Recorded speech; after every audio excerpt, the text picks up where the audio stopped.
Last week I did the demo on what you're doing for Wednesday, what's due on Wednesday. And what I'm going to do today is, and I didn't finish it, but you would have more of these on here, and then your two objects on the page. And then I took this page off, and it's fine to paint on the back of, so I would like save these and you could paint on the back of these. But for what we're doing today, you really want to take this off, put it aside, and maybe I'll let you know when there's something we could paint that's on the back side. But we will have enough of these sheets. I think there's 17 of them left. So we'll have enough of these sheets that you don't have to paint on the back of them, but you can, I recommend keeping the back of them. But the reason that I want you to paint on a new sheet that's still in your block is because either you have to tape your paper down, and if you tape it down, it still buckles. And the reason that we have blocks is to keep it from buckling. So we're going to use a lot of water in this one because we're going to do kind of wet and wet. So that's why you want to start with the new sheet of paper.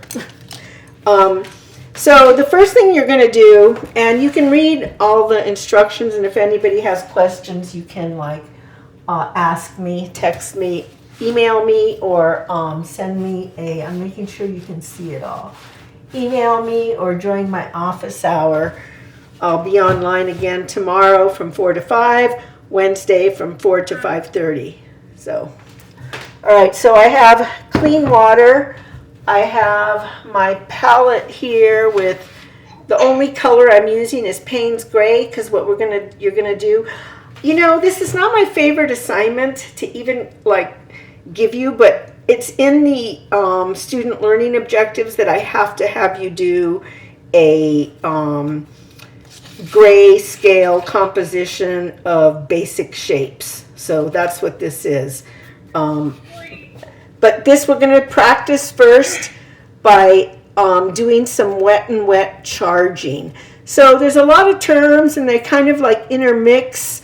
So if you might have noticed that for the assignment that's due on Wednesday, that I asked you to do a wet and wet one, and then I asked you to do a layering one. But even the wet and wet one kind of involves some layering if you let it dry and then you wet it again and start charging in more color.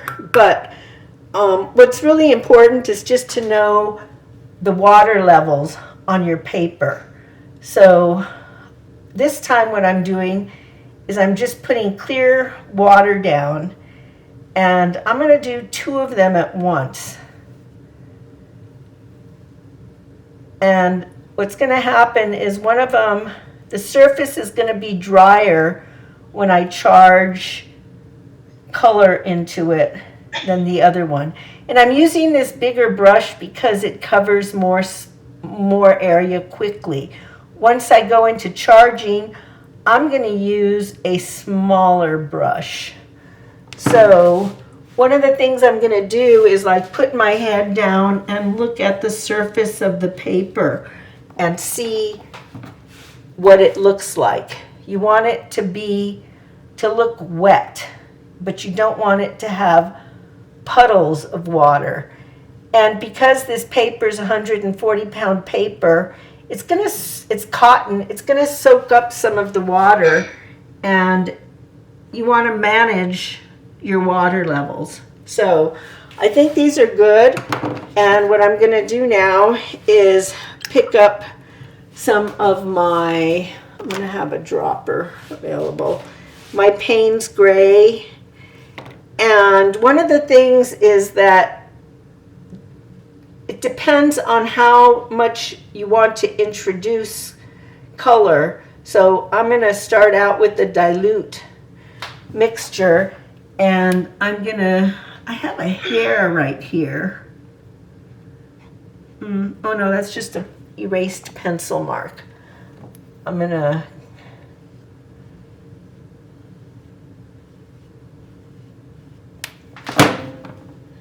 okay, so I'm going to start with this kind of dilute mix of Paynes gray and kind of put it, I'm thinking like the light is coming from this direction, so this is going to be the dark side, and like maybe that's my highlight. Did you say something, Natalie? So how would you dilute that, like what you're doing right now?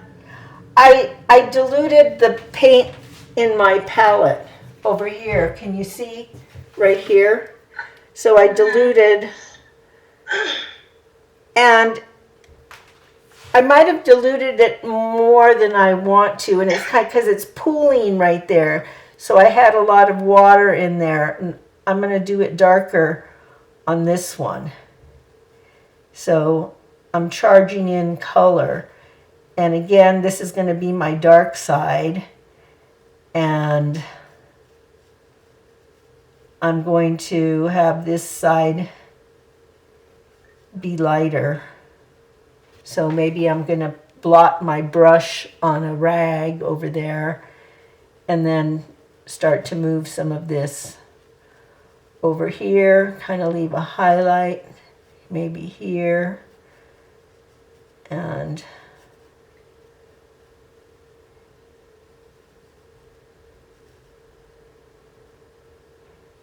so this is about trying to give value to a sphere. So I'm going to leave that one like that for now. And it's as long as it's still wet, I'm going to be able to still put more pigment in here, as long as it's still kind of damp. So this is still pretty wet. This is kind of too wet, so I'm going to pull up some of this with a brush that is not dry, but just damp, dry enough to soak up some of the water. And now I have a light value all over it. So now I'm going to come back with some stronger, more saturated pigment and darken this edge.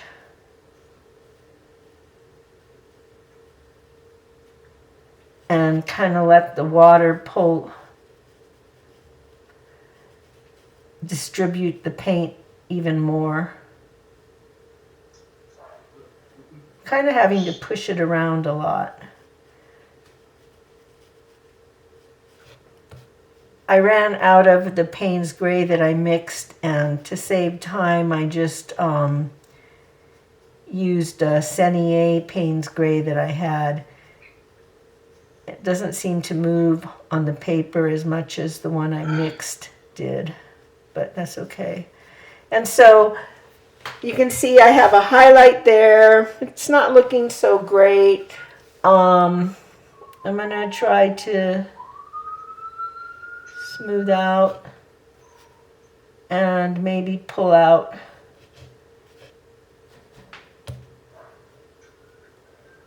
some pigment. Actually, I'm getting darker. Maybe this will be a slightly darker one, and leave this here, leave a highlight, and then to kind of make up for that being so dark, I'm going to add more dark on this side. And I'm going to take pigment directly that's not diluted and put it in here and go for a really darker edge. So this is my kind of dark moon. And I patted it on a rag to get some of the paint off of it, because I think I have enough paint on here. And I can just kind of move this paint around.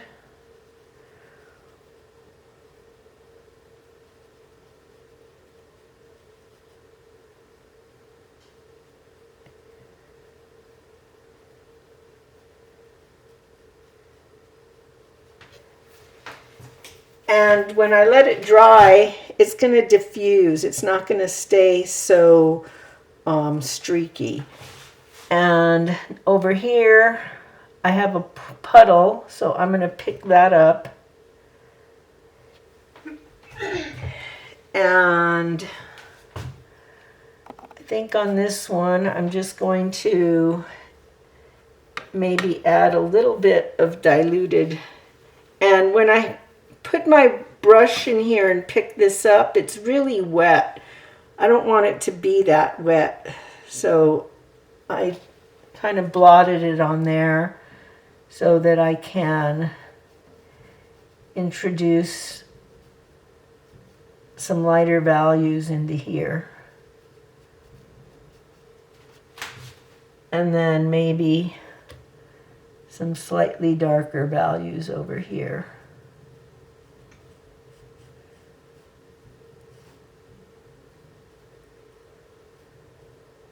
And I think I'm going to just leave that one like that. Maybe put in a little bit here. And what you're going to find is that as you do these, as they dry, the paint's going to keep moving ever so slightly. This one is really kind of, I don't know if I can go back into that if it's too dry. To test it, I'm going to use a somewhat dry brush and maybe kind of get rid of those little flange-like things that we're showing. Because I can kind of still move this around. At a certain point, you have to not mess with it,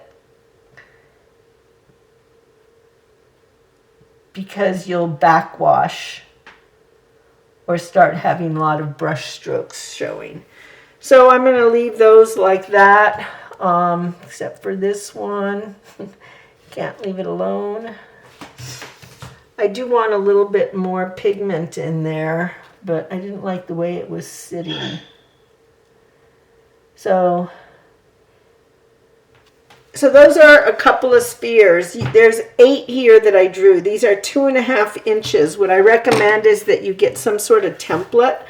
I have this, so I use this template, and I use the 2.5 inch circle. So you find something that is about 2.5 inches. This is like 2.5 inches, and you can just draw around it to make your spheres. You could use a cup, something, a glass. You just find something that is about that size. And there's 8 of them. And you still have a little strip here, which we're going to do some exercises next week in this space. So try to keep that space clean. If you want, you can move these down, and it might be easier to keep the top space clean. So I divided this page in half, which makes this 8 by 8 by 12. So the other thing that I wanted, now I'm going to push this up so you can see the other part, which this is practice, because what you're going to be doing is a value study in gray. And let's see, okay, you can see that. And one of the things about watercolor paper is you don't want to like draw on it and sketch on it and erase and do a lot of erasing, because it has the texture on it and it's a little bit fragile. If you start erasing, you're going to smash the texture of the paper, and when you put paint down, it's going to look different than other areas. So you want to be careful. And what I did was I printed out the image, and I'm going to repost the image that I have there. It's a taller image, so if you print it, you don't get this. I cropped this so that these would be big enough to fill this space. And if you feel fine to just draw it, you could draw it on paper. If you don't want to print it out, you could draw it on paper and then transfer it the way that I'm showing you, because you don't want to draw and erase and draw and erase. You just want to get it on there and not mess with it. So what I do is I take a graphite, I don't know if I've shown you this before or not, but I take a graphite stick and do a light scribbling on the back, graphite everywhere. And then I tape this down, and then I just I'm going to put it back where it was because I didn't do this line because I was going to show you. I don't know if it's going to line up. It's not.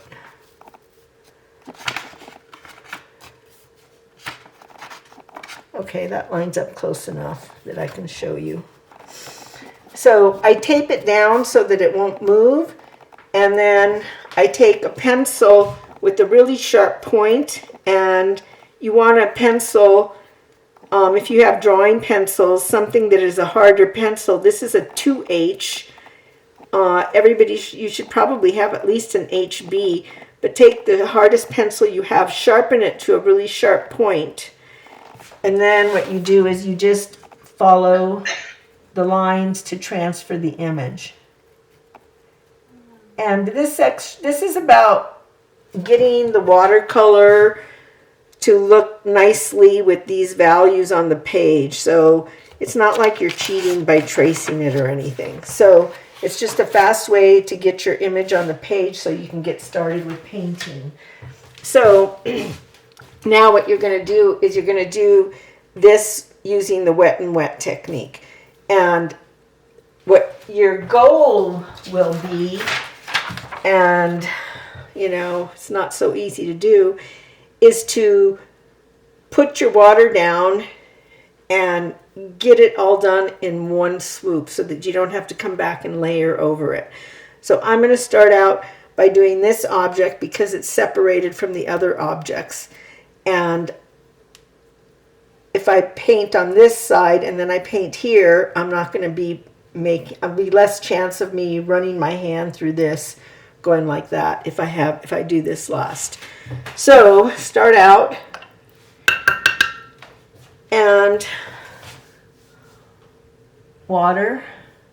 I want you to include the cast shadows, but I recommend doing those at the very end. Those are something you can just look at and put in. I didn't trace those because that'll be pretty easy once you get these in. So I'm just kind of like staying in the edges. And generally what I would do, see how dark these lines are? They're going to show through in some areas. So generally what I would do is take a kneadable eraser and make the lines a lot lighter, about like that. But I don't know if you would be able to see them if I did that to all the lines, so I didn't really do that this time. So I'm letting my water kind of soak into the page.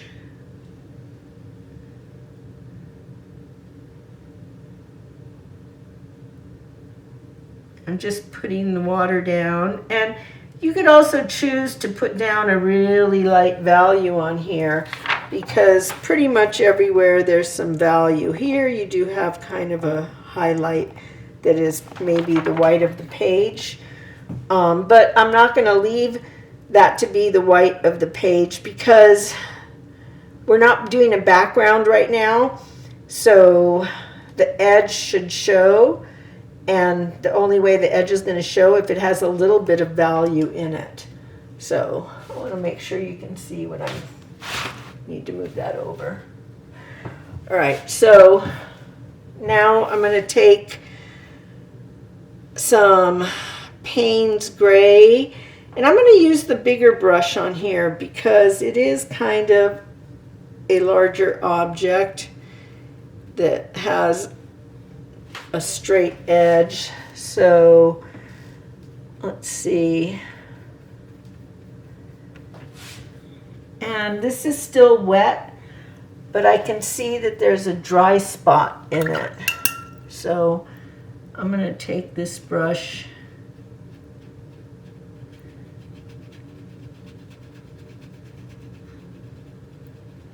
make sure everything is still wet.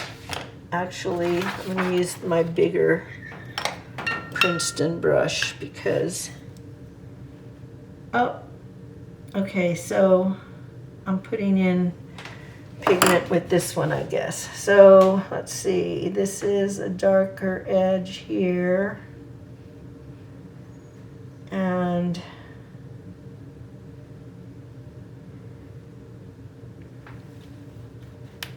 This is kind of too dark, I think. So I'm just rinsing my brush in clean water and trying and lifting a little bit of that value.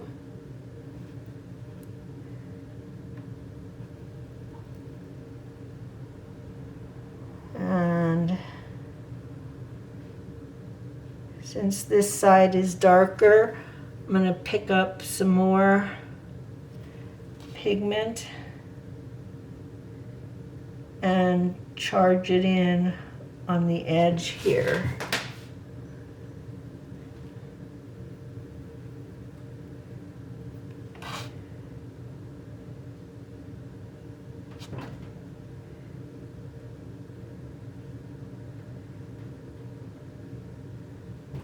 And I do have an occlusion shadow, but that's part of the shadow, that's part of the shadow, not part of the object. So it's a pretty even, there's maybe a little bit dark here and maybe some more.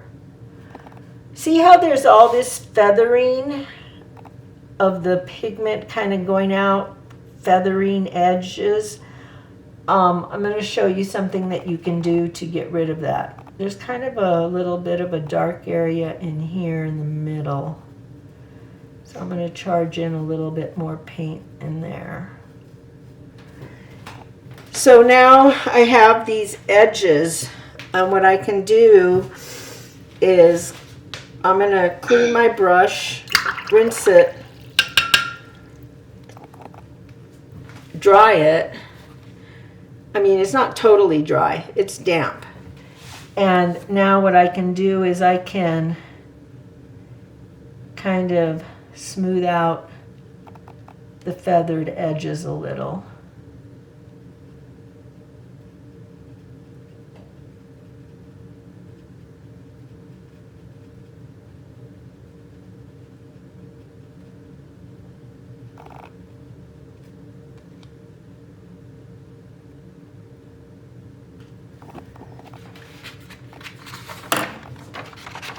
And I think that this highlight here is just too strong. I'm going to blend that a little.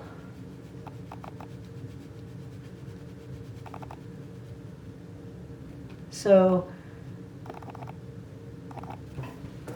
I think maybe up here there's a little more dark, but I don't want to use this brush because I'll have too much paint on it. I'm going to use a smaller brush, pick up some pigment and just dilute it a little bit. This was too weak for what I wanted, but that's too strong. So I'm going to test it. That's good. And just leave that there. And I dried it, and I'm going to pull up just a little bit of it.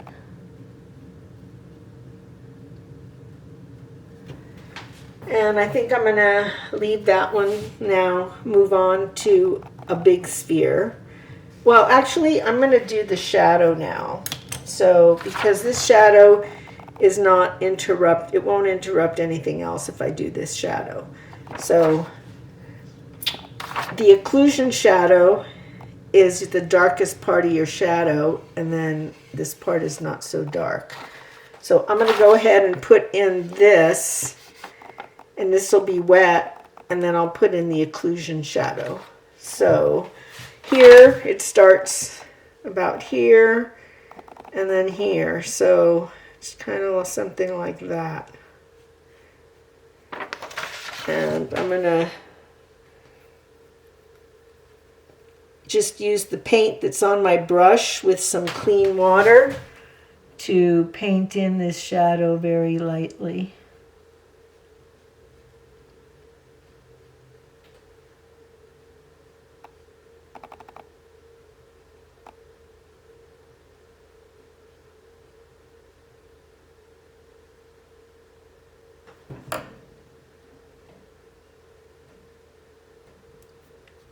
And now I'm going to put in the occlusion shadow. There is some shadow coming here.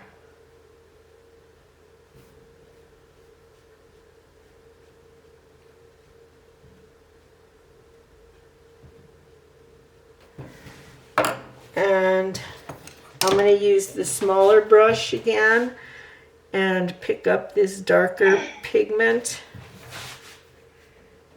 and put in my occlusion shadow. And I can eliminate some of that dark by just pulling it out.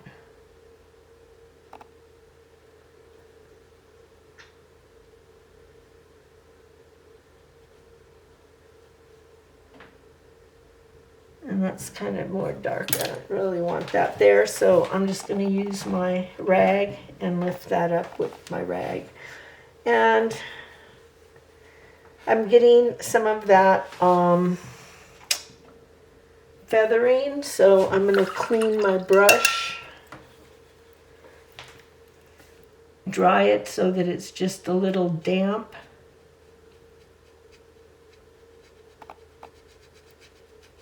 And feather that out a little bit. And I think I need my occlusion shadow to be a little darker, but if I put it in now, it's going to bleed, so I'm going to let it dry a little bit more before I put it in, so it'll still have a soft edge, but it won't be running down the page.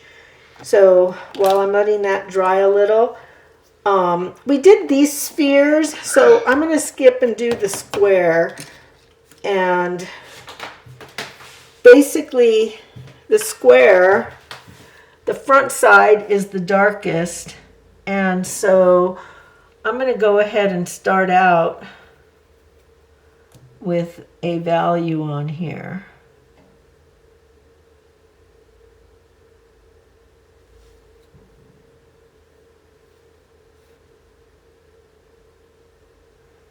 This might be a good area to have used my larger brush because it's all straight edges.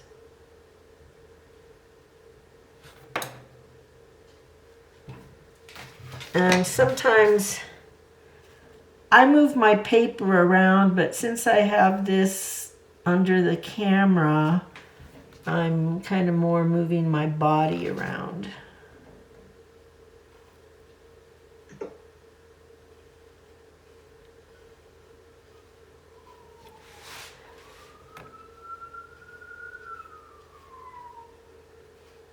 Is that sirens at your place, Natalie? No, that was the ambulance passing by my house. Yeah. Okay, so I'm going to turn this off and turn it back on. Stop. Back now? Yes. Yeah, okay. So I have this coverage of this front part, which when I look at it, it's pretty solid, but maybe a little darker at these edges. So maybe I will charge in some slightly darker pigment. This might be too dark.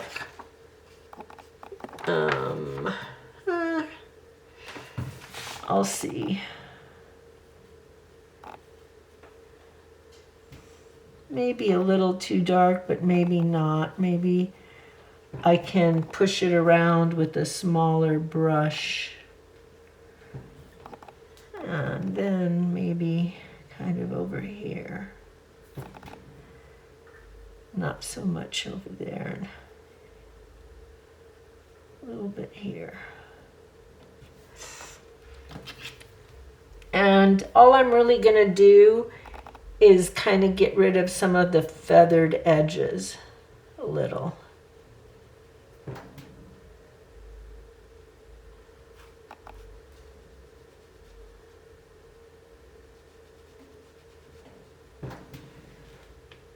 And I think that on this side too, I need some more pigment.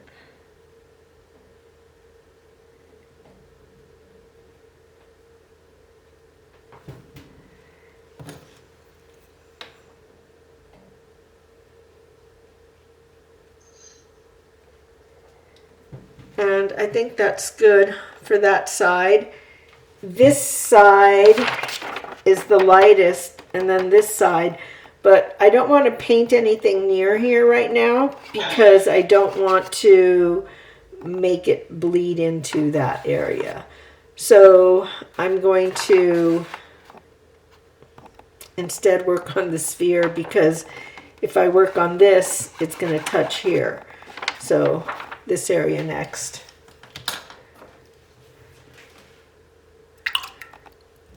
And I'm gonna use a really light value to start the sphere, because the white spot, the highlight, is going to be right there, and I can pull out with the rag. So I'm gonna go ahead.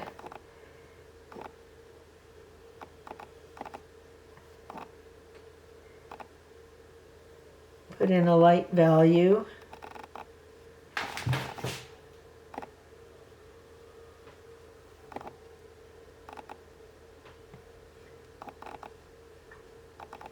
And you can try using the various brushes that you have. Really for this, the larger Heritage, Princeton Heritage, and the larger flat one.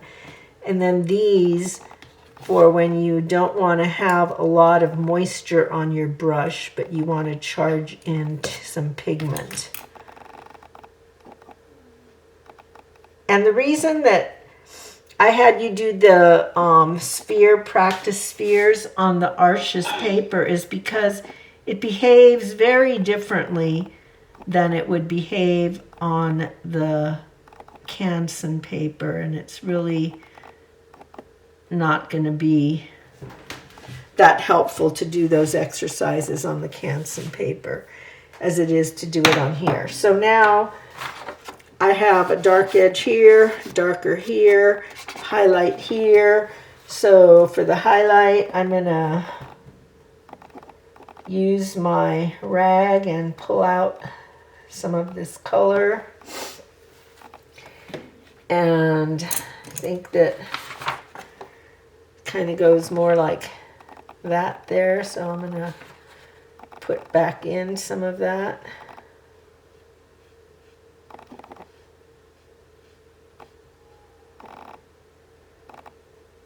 And I don't like how those edges are showing like that, so that brush has paint on it. I'm gonna pull some of that out maybe.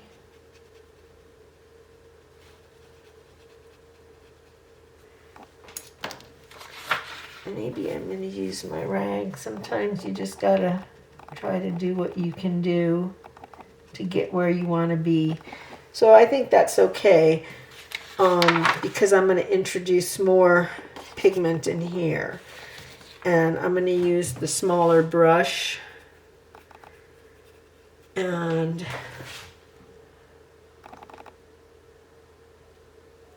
start putting in some darker pigment in here. And I feel like this is getting kind of dry, so I'm just re-wetting it, and that's why I was having trouble with it, I think. But I think that would be light enough. Maybe just at the edge it would be white.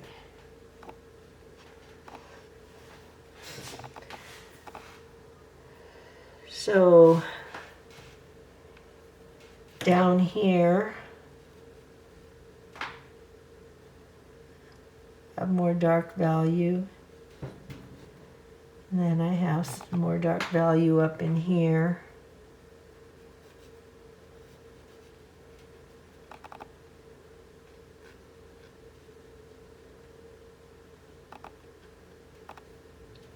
and this dark area comes down into here.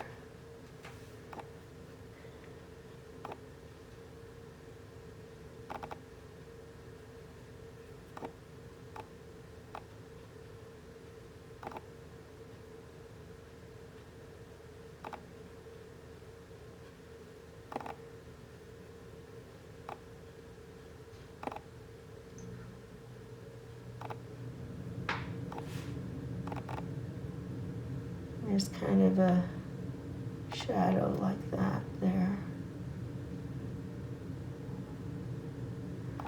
And that actually comes down more, the light.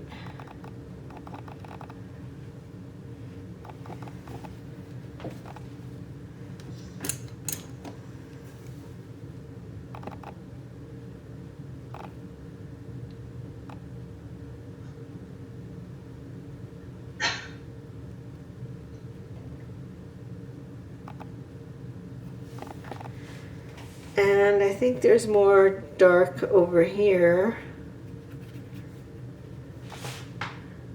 This is a darker edge.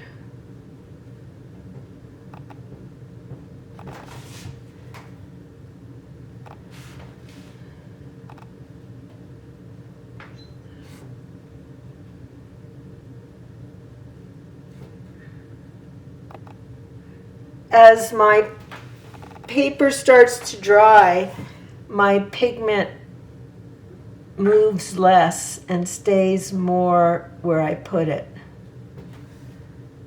Also, the heavier the more saturated your paint is, the less it's going to move because it's heavier, has more pigment in it.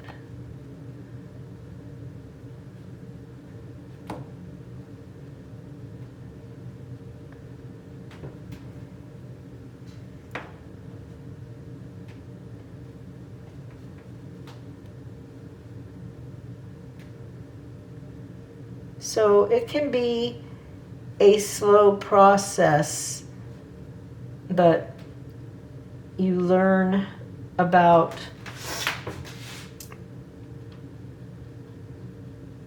the flow and what you can do working wet and wet. That's kind of an uneven edge. But now my circle's not quite rounded, so I'm gonna get that over there. And then pull that out again.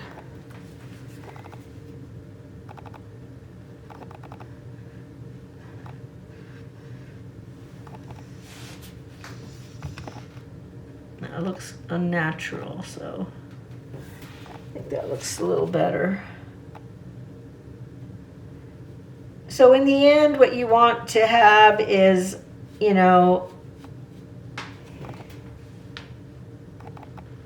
the objects looking three-dimensional, using your wet and wet without having line work or sharp edges. So now I would put in this shadow, but I'm not going to finish the whole thing because it's already 7:49. So maybe I will do this top one. And that one is lighter than that. And this is still wet. I can't really do that. So I'm going to go ahead and do that shadow. And that shadow goes about from here. And there's a little area where the backlight, you can see the light that's shining behind this ball right there. So this shadow is just kind of a sliver right here. So this shadow I made too tall. You can see it should be down here because look, but that's okay. I'm just going to make this shadow a little smaller.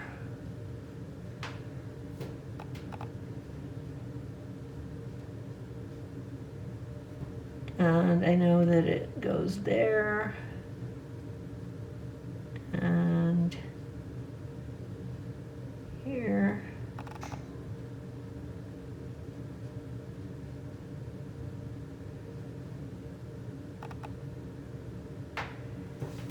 And right where under there it's darker. So I'm going to take some darker Paynes gray, and I think I'm going to take Paynes gray direct. It's not diluted at all. Give that a little bit of time to dry. Maybe smooth out this edge right here.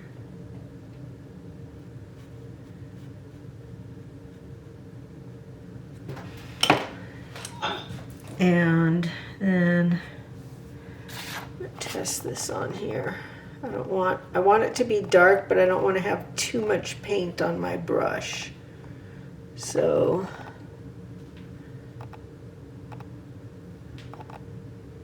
that's dark, but I don't have, I'm taking off a lot of the paint.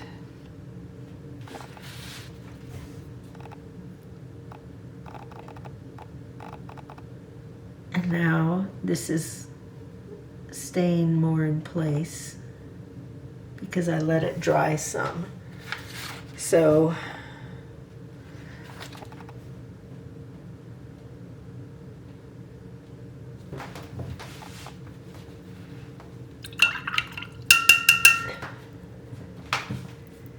going to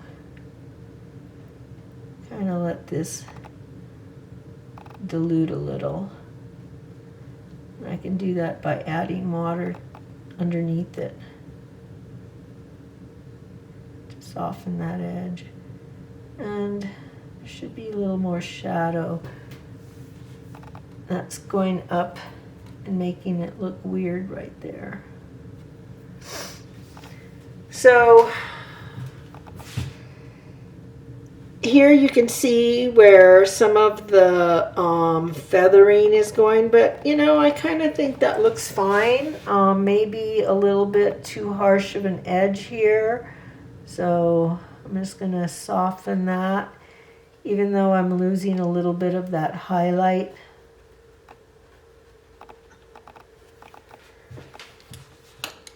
I think I can get it back by wetting my rag. I'm going to take my rag and I'm going to make a wet spot on it. And I'm just going to try to get back that spot right there. So I'm going to come at it from here.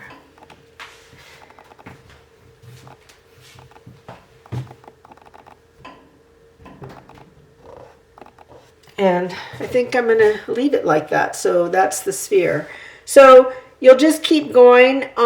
This shadow is a little bit too harsh on the edges. And you can always fix things like that by taking your brush, wetting it, maybe just making it sort of damp, taking some of the moisture off of it. And then disrupting that edge so that I don't have a hard edge, I have a softer edge by doing this.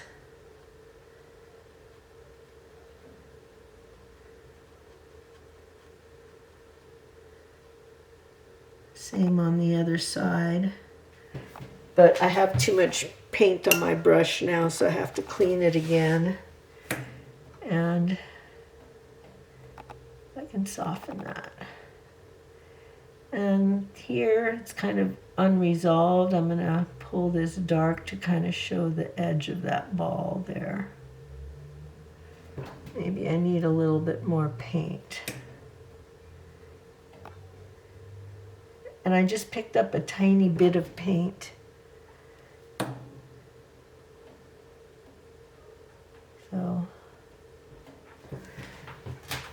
So that's what you'll be doing. You're going to do all 4 objects. You're going to do 8 of these before you start this. so that you will have some practice charging in and you'll get smooth objects that are rounded.